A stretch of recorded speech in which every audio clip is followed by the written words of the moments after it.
همونطوری که در شروع برنامه خدمتتون عرض کردم، ما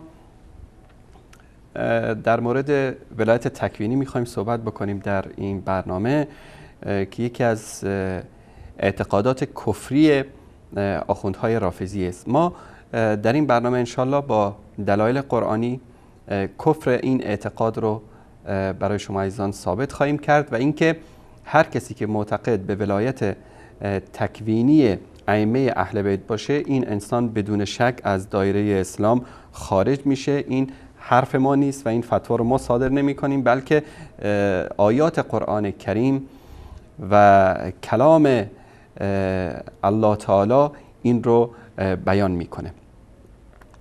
ولایت تکوینی که شیعیان بهش اعتقاد دارن، البته همه شیعیان نه، تعدادی از شیعیان رافضی، کسانی که فریب این آخوندهای دروغگو رو خوردن، آخوندهایی که با ساختن این خرافات و خزعبلات مردم رو فریب میدن.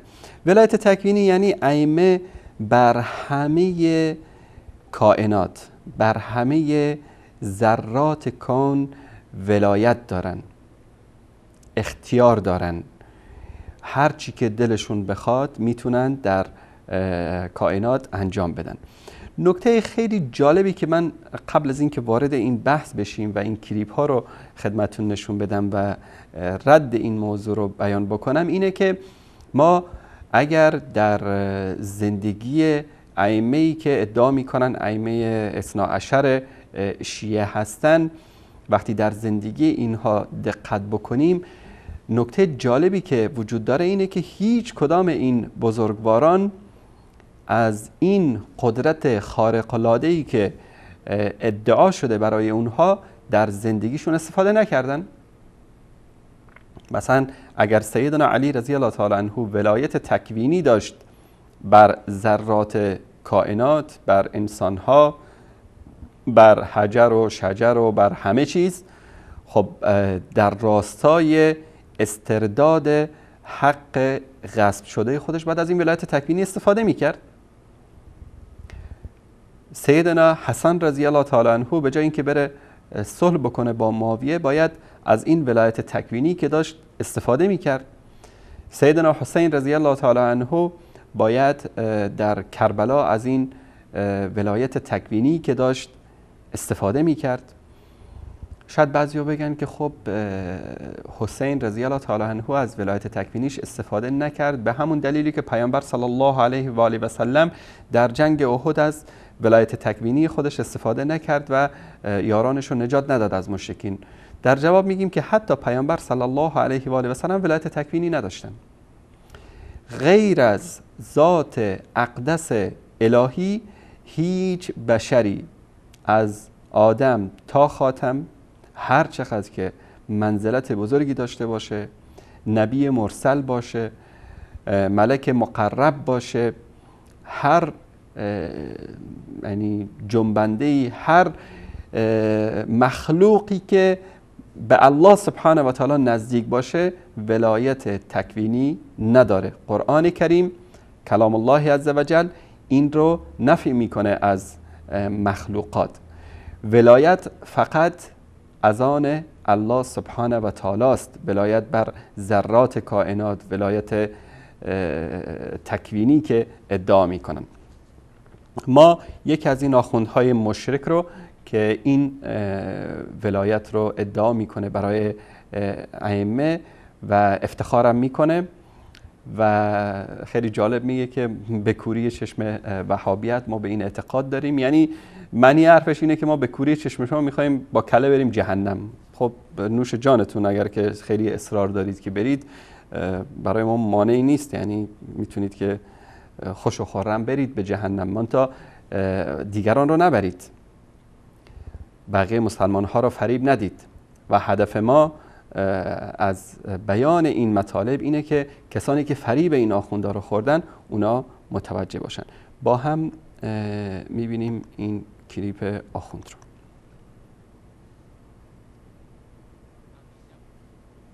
اگر شما همچه عقیده ای ندارید ما معتقد هستیم همان گونه ای که بزرگان ما، مراجع ما و ارکان دینی ما بیان کرده اند. اینها برای شما عرض کنم به تعبیر مرحوم اصفهانی که از فقهای بزرگ شیعه هست، هم فقیه هست، هم اصولی است، هم عارف، هم فیلسوف، میفرماید لهم الولایت المعنویه و السلطنة الباطنیه علی جمیع امور تکوینیه و تشریعیه نظیر ولایته تعالی. برای ائمه علیهم السلام ولایت تامه تشریع و تکوین قائل هستیم و این هم برگرفته از ولایت خداوند تبارک و تعالی هست. ما عقیدمون این هست. اگر شما همچه عقیده ای ندارید ما معتقد هستیم همان گونه ای که بزرگان ما، مراجع ما و ارکان دینی ما بیان کرده اند.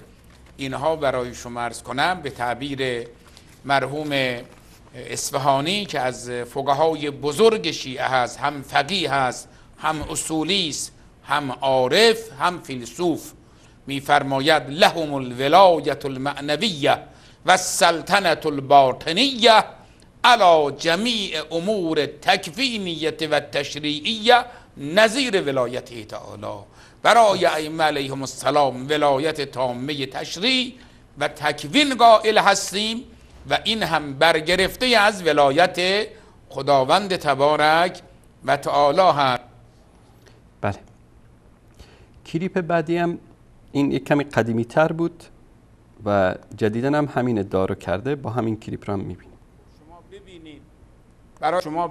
شما ببینید برای شما عرض کنم مرحوم کمپانی از مراجع نظام تقلید شیعه هست و برای شما عرض کنم شاگرد برجسته صاحب کفایه است، استاد برجسته برای شما عرض کنم آقای خویی و شخصیت‌های دیگر هست. وقتی به مقام ائمه میرسد میگه ولهم الولایت المعنویه و السلطنة الباطنیه علی جمیع امور تکوینیه و تشریعیه. میگه ائمه علیهم السلام ولایت تکوین و ولایت تشریع در تمام ما سوی الله دارن. و با حاشیه مرحوم شیخ محمد حسین کمپانی اصفهانی رو ببینید بر مکاسب شیخ انصاری در بیع فضولی این آورده. اون چاپی که من دارم چاپ قدیمی صفحه 124. ببینید یک امام شناسی اینه، یکی هم بابا مثلا امام صادق هم مثل مراجع تقلید بوده، یه مقدار علمش بالاتر. خب زمین تا آسمان تفاوته. یا مرحوم شیخ محمد رضا قمشه‌ای استاد امام رضوان الله تعالی علیه وقتی میاد به مقام ائمه علیهم السلام میرسد میگه فالحقیقة المحمدیه هی التي تجلت فی العالم. این حقیقت محمدیه هست، سلسله جلیله محمدیین هست که در عالم تجلی کرده. بله، دیدید این دو تا کلیپ ما دو تا رو انتخاب کرده بودیم به خاطر اینکه این کفر و شرک این آخوند همچنین ادامه داره. یعنی یکی کلیپ از 3-4 سال قبل بود، یکی هم کلیپ جدید بود از همین یکی 2 هفته قبل که ادعا میکنه که بله ائمه ولایت تکوینی دارن و این ادعا رو خمینی هم کرده در کتابش. خمینی هم ادعا میکنه که ائمه ولایت تکوینی دارن بر همه ذرات کائنات و اونا اختیار دارن، میتونن هر چی که بخوان در دنیا انجام بدن، مثل همون ولایتی که الله سبحانه و تعالی. من این مطلب رو از کتاب خمینی نشون بدم. دوستان عزیز این صفحه رو نشون بدن. الحکومت الاسلامیه از خمینی. در اینجا در صفحه 52 عنوان زده الولایت التکوینیه. فإن للإمام مقاما محمودا ودرجة سامية وخلافة تكوینیة تخضع لولايتها و سیطرتها جمیع ذرات هذا الكون. میگه امام یک مقام بزرگ و محمودی داره که یک درجه والایی داره که در اون مقامش خلافت تکوینی هست که خلافت تکوینی به این معناست که همه ذرات کون زیر ولایت و سیطره این امام هست. و این من ضروریات مذهبنا، از ضروریات مذهب ما این است که این لائمتنا، که امامان ما مقامی دارن که لا یبلغه ملک مقرب ولا نبی مرسل، که به مقام ائمه ما نه فرشتگان مقرب درگاه الهی میتونن برسند و نه پیامبران مرسل. پیامبران مرسل عیسی، موسی، داود، پیامبرانی که بر اونها کتاب نازل شده، پیامبر مانند محمد مصطفی صلی الله علیه و سلم، همه این انبیا نمیتونن به اون مقامی برسن که ائمه شیعه داره. و این کلمات کفری رو من دارم از کتاب الحکومت الاسلامیه از آقای خمینی، مؤسس جمهوری اسلامی، براتون میخونم. در پایان همین صفحه میگه و قد ورد عنهم علیهم السلام، از اونها، از ائمه علیهم السلام روایت شده که ان لنا مع الله حالات، ما با الله سبحانه و تعالی حالتهایی داریم که ملک مقرب و نبی مرسل هم به اون نمیتونه برسه. لا یسعها ملک مقرب ولا نبی مرسل. پس این کفریات، این خزعبلات ریشه در اعتقادات خمینی داره. قبل از خمینی کلینی، قبل از کلینی مجلسی، همه علمای اینا، شیخ مفیدشون، شیخ مضرشون، همه اینها اعتقادشون بر این است که ائمه اهل بیت علیهم السلام ولایت تکوینی دارن. نکته قابل توجه این است که حتی مشرکین زمان پیامبر صلی الله علیه و آله و سلم اعتقاداتی رو که علمای شیعه، قزوینی، خمینی، بگیرید تا آخر، اینا دارن، حتی مشرکین زمان پیامبر صلی الله علیه و سلم نداشتن. هیچ ابو لهب و ابو جهلی در تاریخ اسلام به ولایت تکوینی اعتقاد نداشته.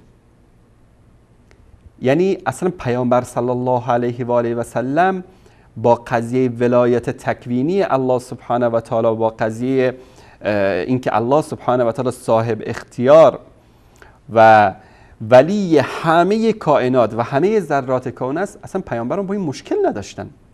به خاطر همین هیچ وقتشون رو صرف این نکردن که با کفار و مشرکین روی این قضیه بحث بکنن که آیا الله سبحانه و تعالی روزی دهنده هست یا نیست، الله سبحانه و تعالی صاحب اختیار کسی هست یا نیست، الله سبحانه و تعالی فرزند به کسی میتونه بده یا نمیتونه بده. اصلا روی این مسئله اختلاف نداشتن. قرآن کریم این موضوع رو برای ما در آیات متعدد بیان میکنه که مشرکین در این زمینه مشکل نداشتن.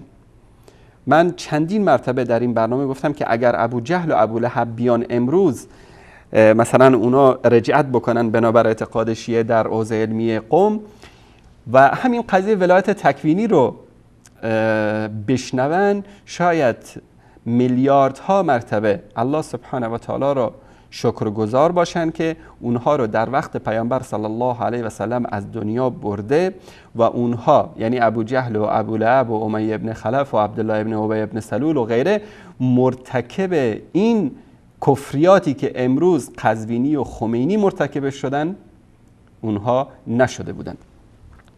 اولین دلیلی که البته قرآن کریم پر است، چون قرآن کریم شما هیچ سوره ای رو نمیابین که در اون سوره سخن از توحید و یکتاپرستی الله سبحانه و تعالی نباشه، اما چون اینها الله سبحانه و تعالی قلبهاشون و قلبهای اینا رو مهر کرده، چشماشون رو کور کرده، گوشاشون رو کر کرده و اینا سخن حق رو نمیشنن، به خاطر همین آیات رو نه تنها اون معنی مفهوم اصلی آیات رو متوجه نمیشن، بلکه شاید از این آیات به نفع خودشون هم تعبیر و تفسیر بکنن.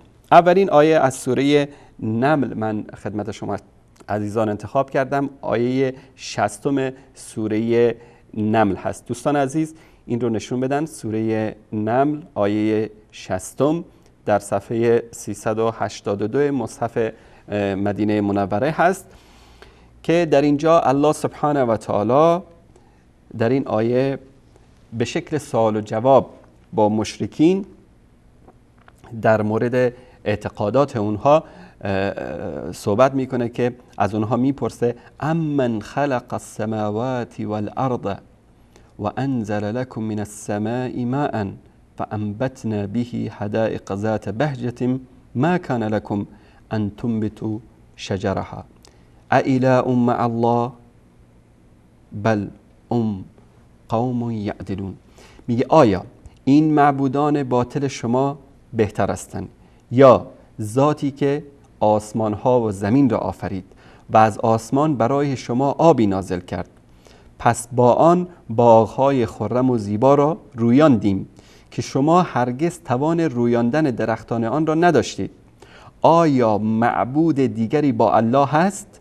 یعنی همین صفاتی رو که در اینجا ذکر میکنه، آب از آسمان نازل کردن، رزق و روزی دادن، این باغ‌ها و کشتزارها رو ساختن، آیا کسی دیگه میتونه این کارا رو انجام بده؟ شیعه میگه بله، ائمه میتونن.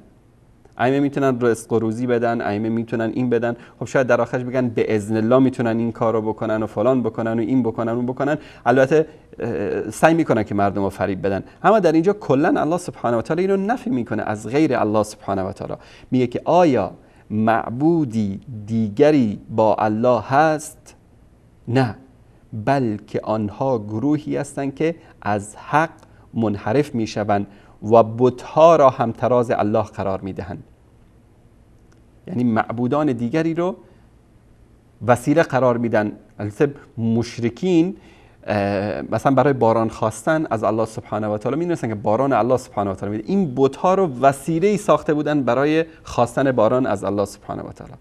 دقیقاً همین کاری که امروز شیعیان میکنن. حتی بعضیاشون که کلیپاشو ما بارا پخش کردیم میگه ما مستقیما از ائمه میخوایم چون ولایت تکوینی دارن.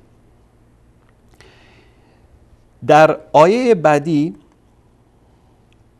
باز الله سبحانه و تعالی اینا رو مخاطب قرار میده که امن جعل الارض قرارا و جعل خلالها انهارا و جعل لها رواسي و جعل بین البحرین حاجزا أإله مع الله بل اکثرهم لا یعلمون. در این آیه هم الله سبحانه و تعالی میگه که آیا این بت‌ها بهترند یا کسانی که زمین را یا کسی که زمین را قرارگاه ساخت؟ یعنی الله سبحانه و تعالی ذاتی که زمین را قرارگاه ساخت و میان آنها نهرهایی قرار داد و برای آن کوههای ثابت و استوار پدید آورد و میان دو دریا مانعی قرار داد. اشاره به دریای شور و شیرین است که با هم دیگه قاطی نمیشن. آیا معبود دیگری با الله هست؟ نه، بلکه بیشترشان نمیدانند. در آیه بعدی باز هم خطاب به مشرکین است. امن یجیب المضطر اذا دعاه و یکشف السوء و یجعلکم خلفاء الارض.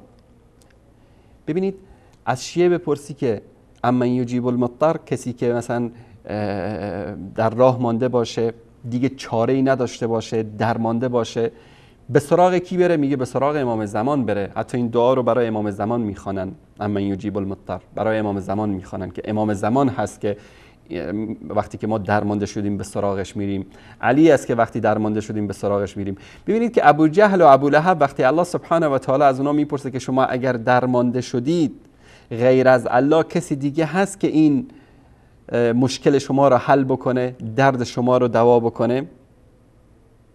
میگفتن نه، غیر از الله کسی نیست. اإله مع الله قلیلا ما تذکرون. چه اندک پند میگیرند.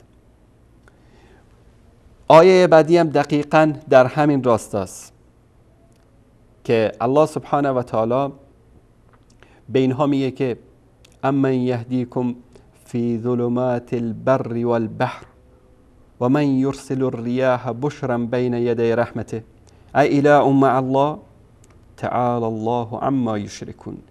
میگه آیا کسی هست که شما را در تاریکی های بیابان و دریا هدایت میکند و کسی که پیش از باران رحمت خود بادها را برای مژده برای شما میفرستد؟ آیا معبود دیگری با الله هست؟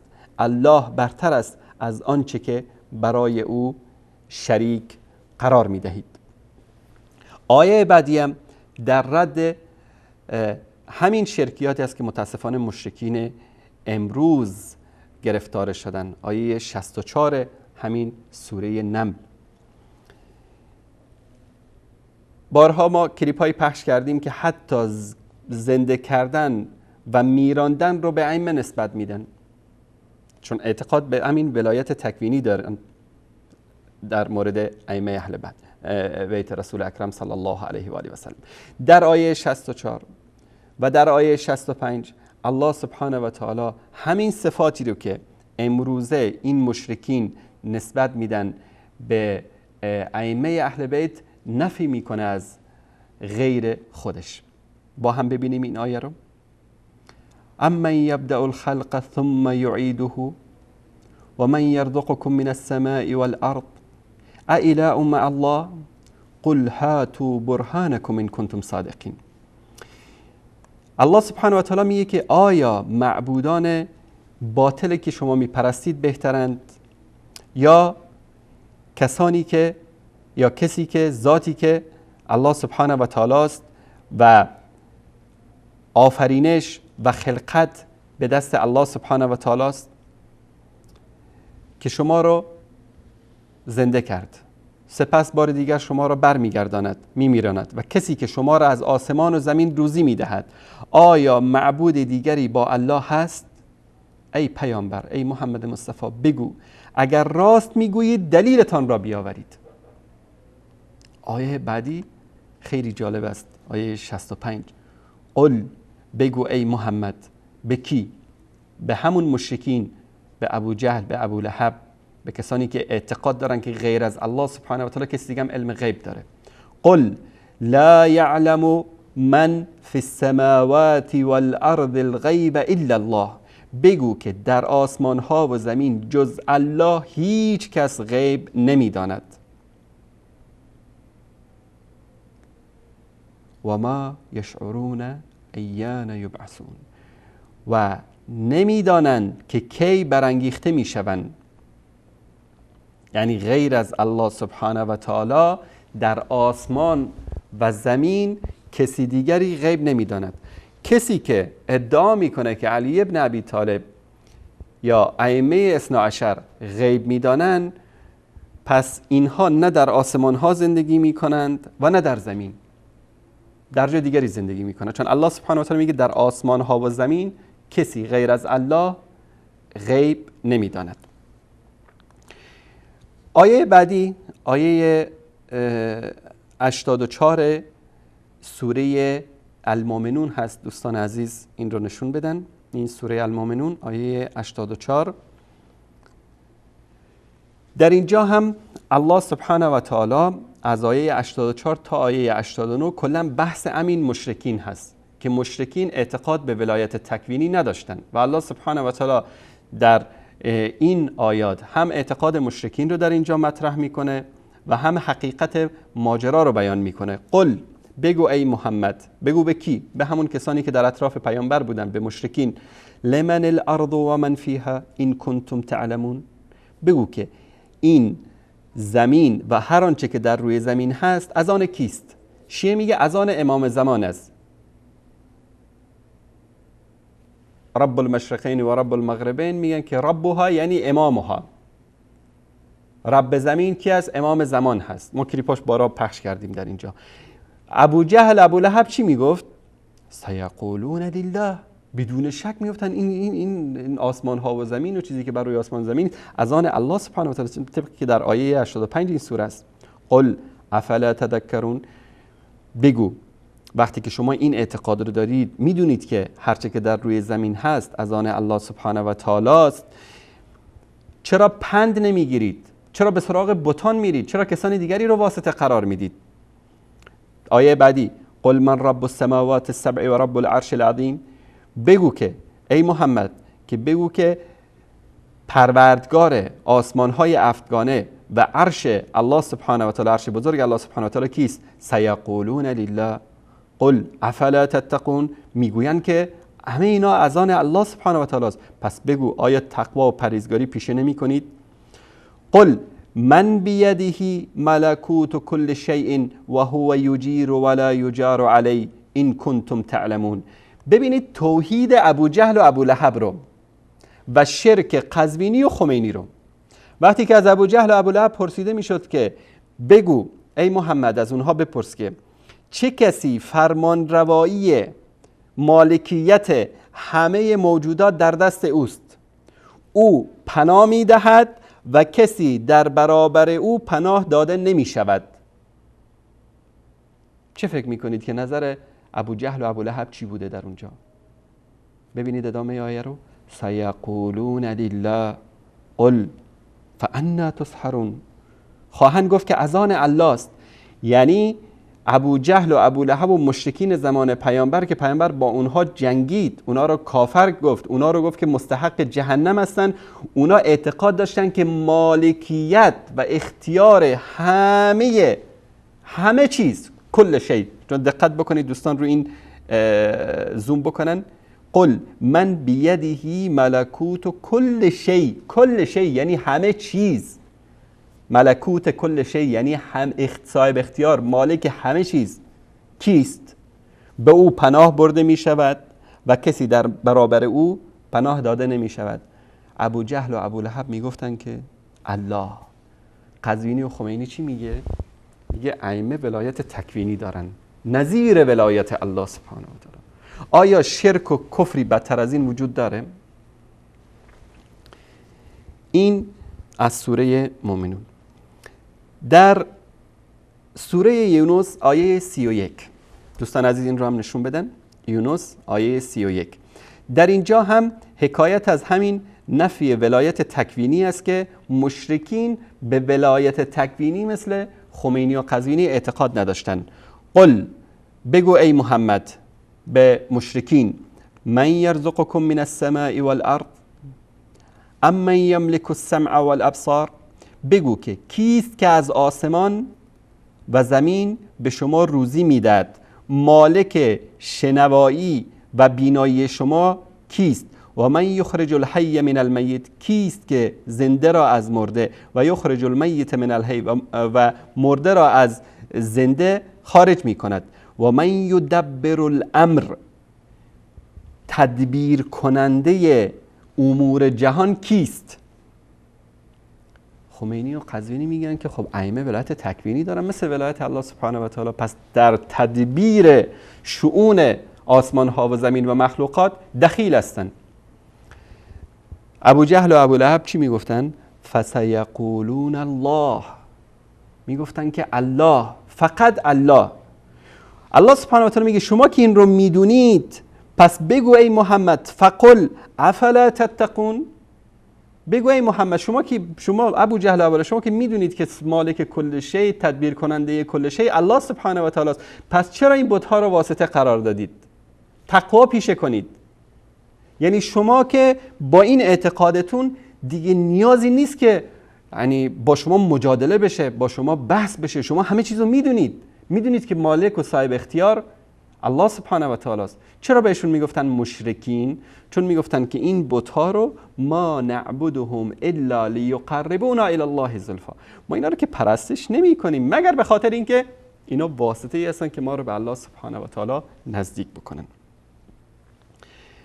آیه بعدی که باز هم تاکید داره بر این که مشرکین هم مانند قزوینی و خمینی و کلینی و مجلسی دچار این کفر و ضلالت نشده بودن، در سوره العنکبوت هست، آیه 61. دوستان عزیز این رو نشون بدن. ولئن سألتهم من خلق السماوات والارض وسخر الشمس والقمر، اگر از آنها پرسیده شود که کی خالق آسمان ها و زمین است و خورشید و مهتاب رو مسخر کرده است. کلیپ شما بارا پخش کردیم. خالق ارض و سمایی حیدر، روزیده ما سوایی حیدر. اون علنی اومده این کفر رو داره میگه، اون مدا. اصل ریشه این کفر کجاست؟ همون ولایت تکوینی که قزوینی معتقد هست.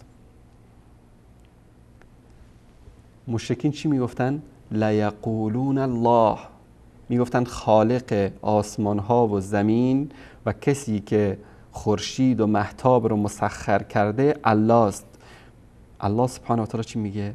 فانا یؤفکون، چرا از حق منحرف میشید؟ چرا به الله سبحانه و تعالی بت‌های خودتون رو شریک قرار دادید؟ چرا کسی دیگری رو، چیز دیگری رو در این اختیارات الله سبحانه و تعالی شامل کردید؟ چرا منحرف شدید از راه حق؟ در ادامه همین آیه یعنی الله سبحانه و تعالی این ولایت رو خاص برای خودش قرار میده. الله یبسط الرزق لمن یشاء. الله سبحانه و تعالی ذاتی است که روزی و رزق را برای بندگانش، برای هر کسی که بخواهد فراخ میگرداند. الله یبسط الرزق لمن یشاء من عباده و یقدر له. مقدارش رو، کمش و زیاد کردنش رو همه رو الله سبحانه و تعالی قرار میده. کسی که میره به زیارتگاهی، به پیش پیری، پیش زیارتی، پیش مزاری، پیش امامزاده‌ای و از اونها طلب وسعت رزق میکنه که به من پول بیشتر بده، به من روزی بیشتر بده، وضعیت این انسان از ابو جهل و ابو لهب در زمان پیامبر صلی الله علیه و آله و سلم بدتر خواهد بود. در این آیه ببینید الله سبحانه و تعالی رزق بندگانش رو زیاد میکنه، کم میکنه، مقدارش رو تعیین میکنه. ان الله بكل شیء علیم. الله سبحانه و تعالی است که دانا بر همه چیز است. از روافض بپرسی دانا بر همه چیز کی است؟ میگه امام. خدا داره میبینه؟ میگه امام هم داره میبینه. خدا رزق میده؟ میگه امام هم میتونه رزق بده. خب پس برای الله سبحانه و تعالی چه باقی گذاشتید؟ اصلا چه نیازی بود علیه بالله که خدایی داشته باشه این کائنات، مادامی که امامان همه کاره هستن؟ بارها کلیپاشون رو پخش کردیم که همه کاره امام زمان هست. پس وقتی همه کاره امام زمان هست، الله چه کار است؟ یا اینکه الله سبحانه و تعالی علیه بالله بازنشست شده و اختیارات خودش رو داده به کی؟ به امام. حالا میگیم که الله سبحانه و تعالی در قرآن کریم این حالت مشرکین رو بیان میکنه. بعد میاد در آیات دیگر و بعضا در ادامه همین آیات کلاً ادعای دروغین ولایت تکوینی رو رد میکنه. یکی از اختیارات کسی که ولایت تکوینی داشته باشه اینه که خب باید خلق بکنه، باید روزی بده، باید همون کارهایی رو که الله سبحانه و تعالی انجام میده باید انجام بده. از قزوینیش این گفت نظیر ولایت الله سبحانه و تعالی. کلیپ قزوینی رو براتون پخش کردم. نه تنها اعتقاد ایشون بلکه اعتقاد علمای شیعه این است. بعضیاشون رو ذکر میکنه، آیت الله کمپانی و آیت الله اصفهانی و غیره. در سوره احقاف آیه 4 دوستان عزیز اگر این رو نشون بدن، در اینجا الله سبحانه و تعالی میگه که قل، بگو ای محمد، ارائیتم ما تدعون من دون الله ارونی ماذا خلقوا من الارض.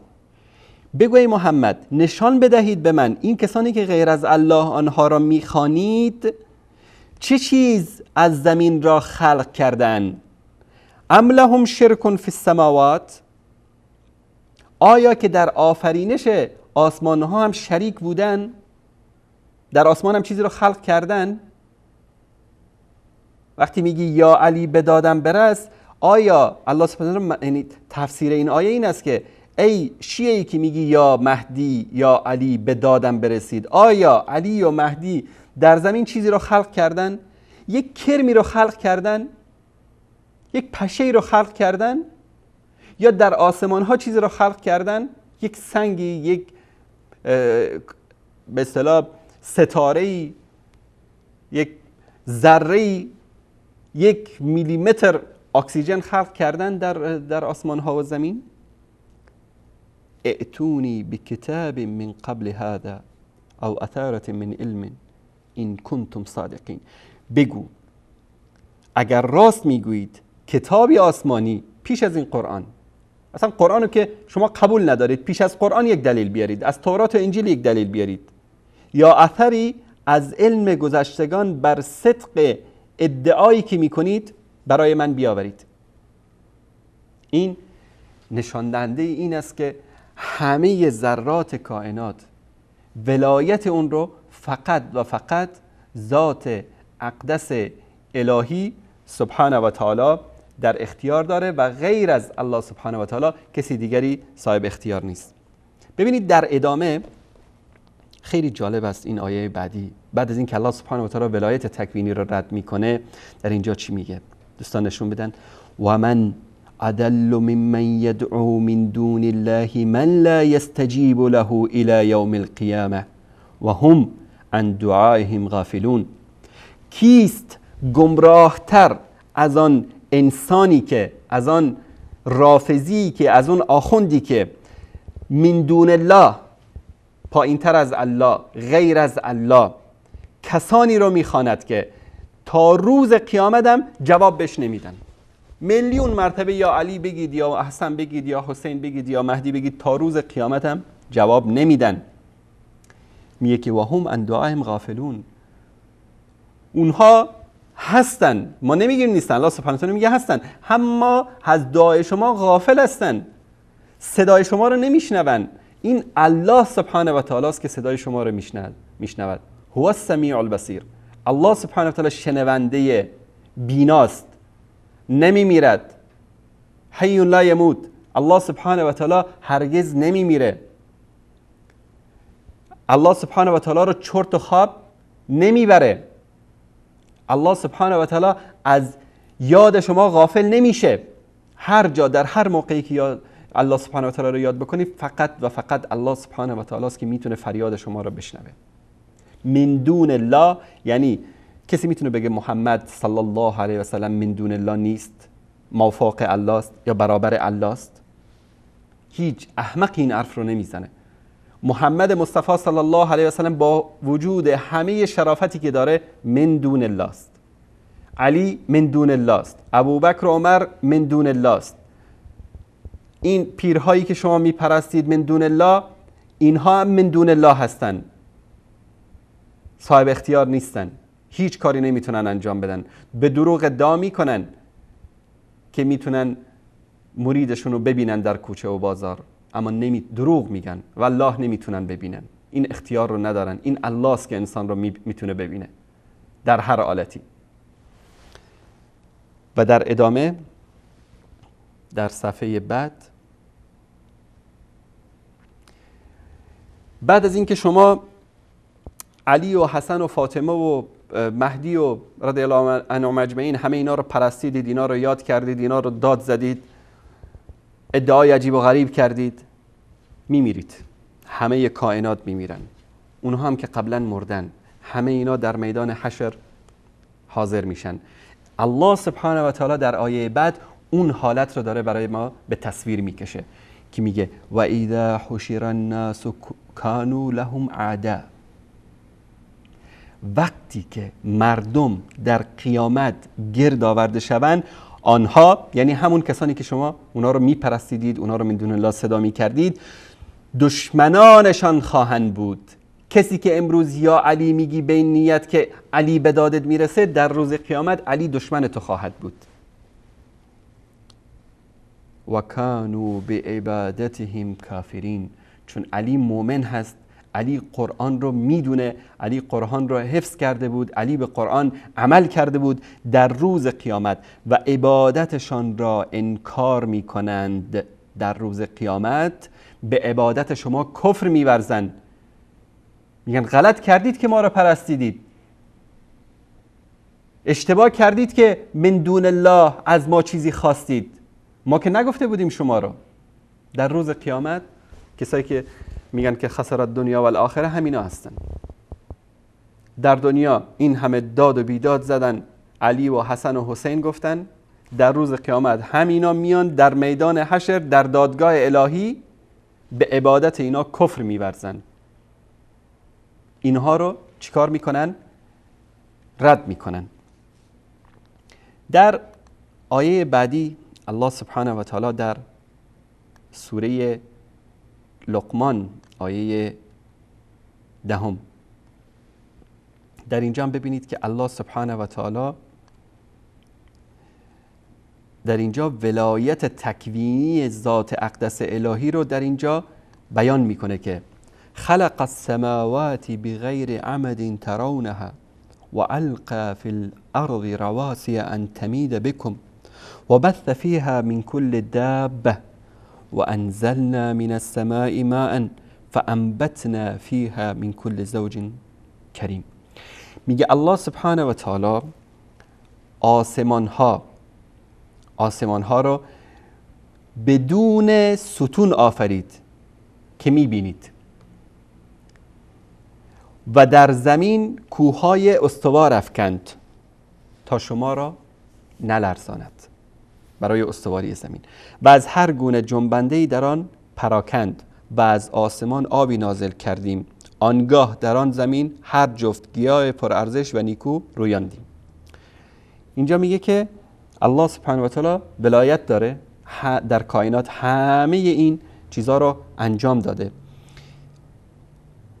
در آیه بعدی آیه 11 میاد کسایی که معتقد به ولایت تکوینی هستن اینها رو رد میکنه. میگه شمایی که اعتقاد دارید که ائمه ولایت تکوینی دارند، هذا خلق الله، این مخلوقاتی است که الله سبحانه و تعالی خلق کرده. دوستان این آیه رو نشون بدن. هذا خلق الله، این مخلوقات الله سبحانه و تعالی به خاطر ولایتی که داره اینا رو خلق کرده. فارونی ماذا خلق الذین من دونه، نشان دهید به من که من دون الله که میپرستید، محمد صلی الله علیه و سلم، علی، فاطمه، حسن، حسین تا مهدی، من دون الله که اینها رو شما میخوانید، میپرستید، اعتقاد به ولایت تکوینی اونا دارن، چی چیزی خلق کردن در آسمان ها و زمین؟ پشه خلق کردن؟ ذره خلق کردن؟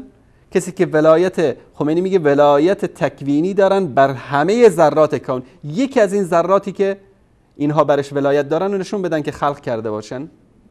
در کنار اون ذراتی که الله خلق کرده، یک ذره‌ای که علی خلق کرده یا فاطمه یا حسن یا حسین یا مهدی خلق کرده نشون بدید. در ادامه چی میگه؟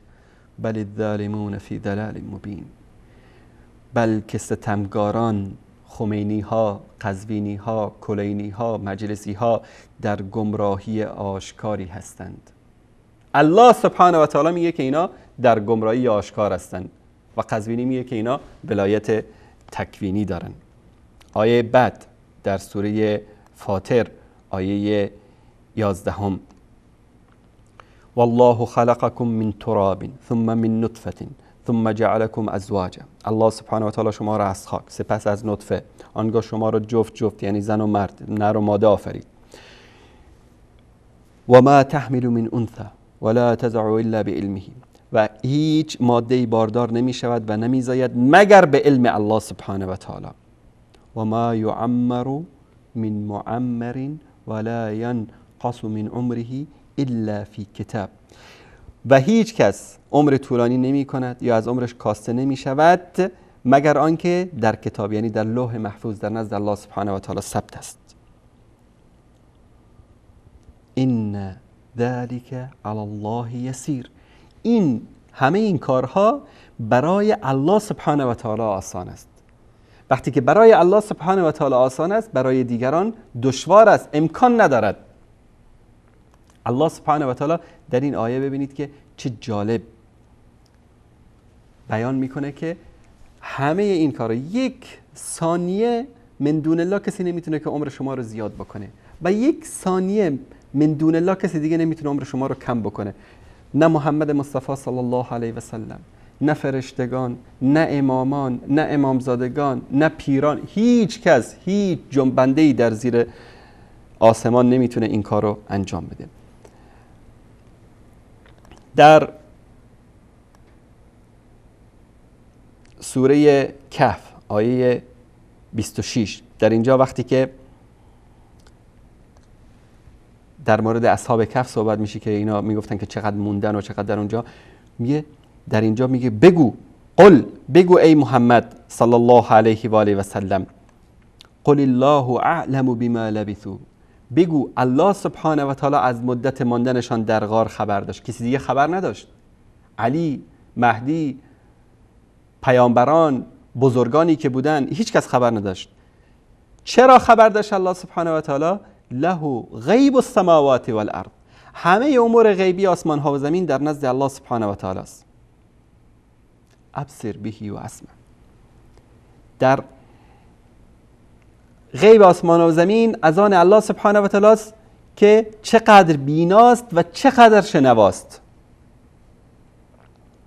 ما لهم من دونه من ولی ولا یشرک فی حکمه احدا، هیچ کس ولایت تکوینی نداره، آنها هیچ ولی جز او، یعنی جز الله سبحانه و تعالی ندارند و او تعالی هیچ کس را در حکم خود شریک نمی کند.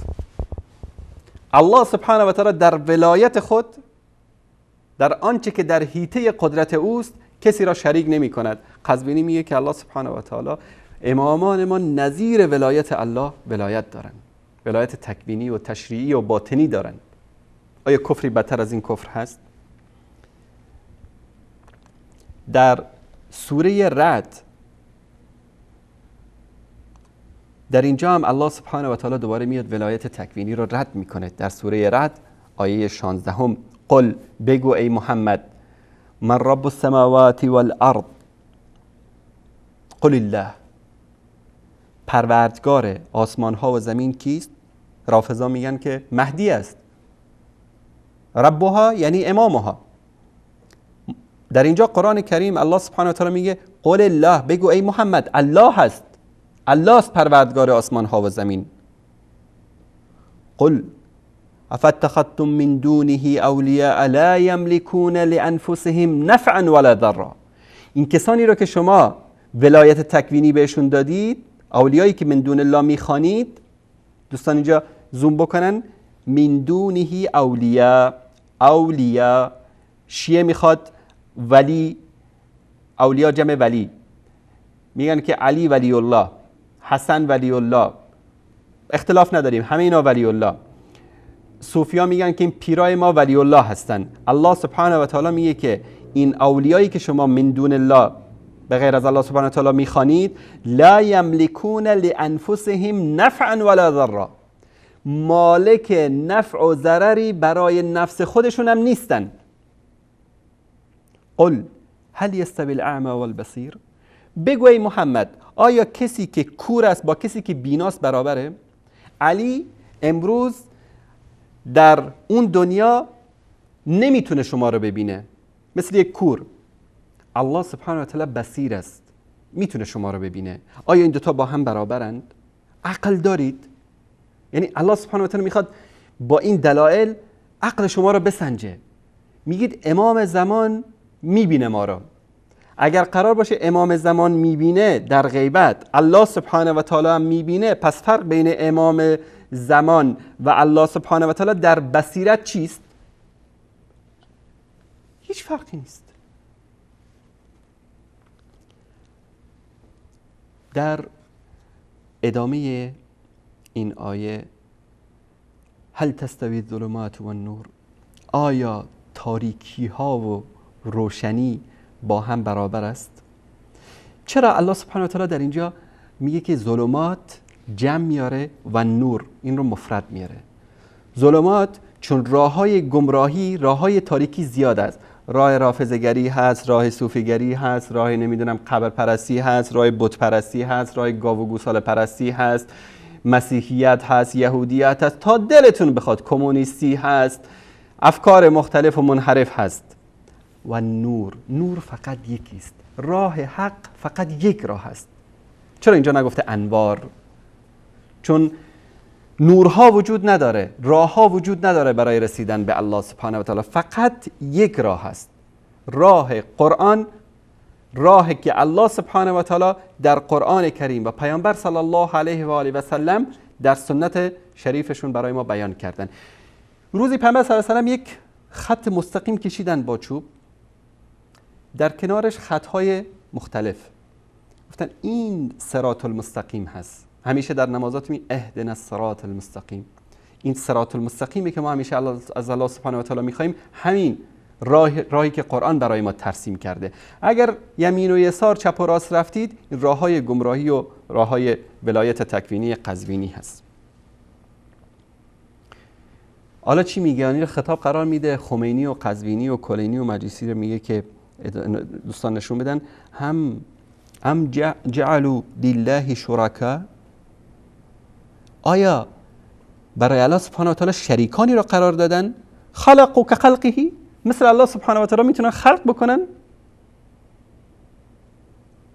فتشابه الخلق علیهم، که این آفرینش بر آنها مشبه شده است. فکر میکنن که خدا هم خلق میکنه، علی هم خلق میکنه، خدا روزی میده، علی هم روزی میده. قل الله خالق کل شیء، بگو الله است که خالق همه چیز است. و هو الواحد القهار، بگو که الله سبحانه و تعالی یگانه چیره است. ولایت تکوینی، ولایت بر همه ذرات کائنات، بر همه مخلوقات فقط الله سبحانه و تعالی داره، چون هو یگانه است. غیر از الله سبحانه و تعالی کسی دیگری این ولایت رو نداره. آیه بعدی در سوره روم آیه 40، دوستان عزیز این رو هم نشون بدن.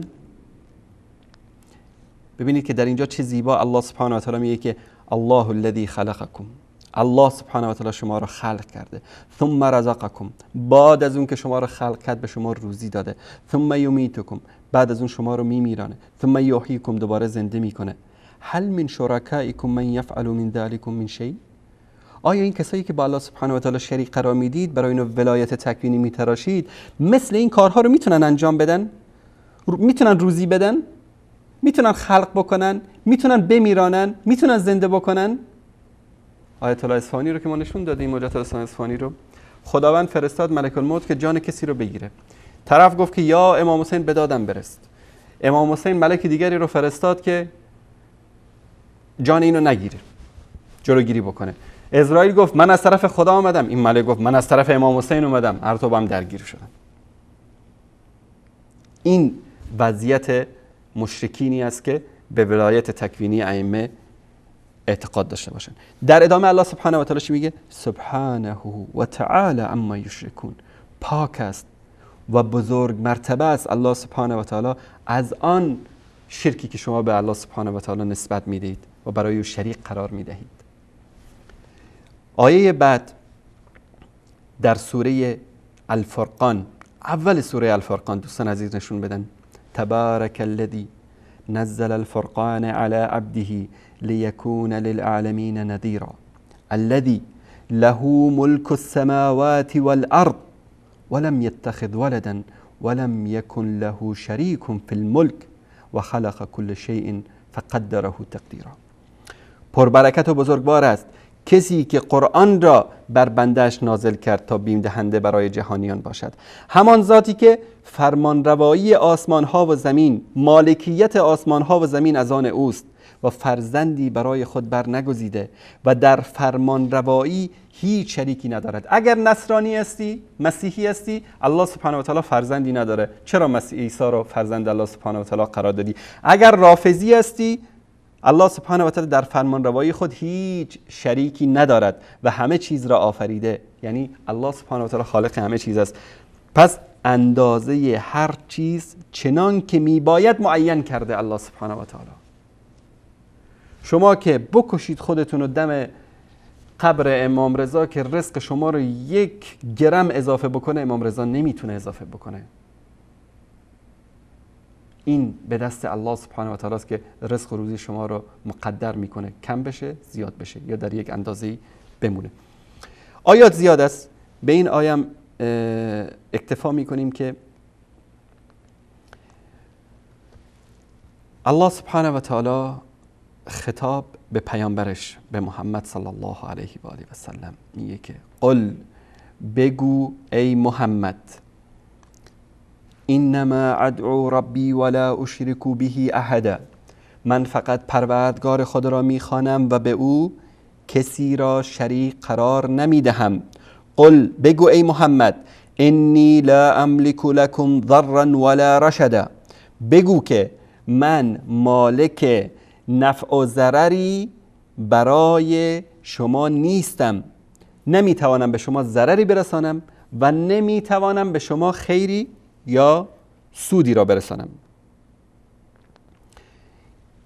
ادامه این آیات هم کلاً در اثبات همین است که الله سبحانه و تعالی صاحب اختیار همه چیز است و هیچ بنده‌ای ولایت تکوینی بر ذات اقدس الهی ندارد. گرچه میدونم خیلی طولانی شد این موضوع، اما این یکی از به اصطلاح اعتقادات باطل روافض هست که به ائمه اهل بیت اعتقاد دارن که اونها ولایت تکوینی دارن و لازم بود که این موضوع رو ما از قرآن کریم با استناد به آیاتی که الله سبحانه و تعالی بر بندش محمد مصطفی صلی الله علیه و سلم نازل کرده برای شما بزرگواران بیان بکنیم.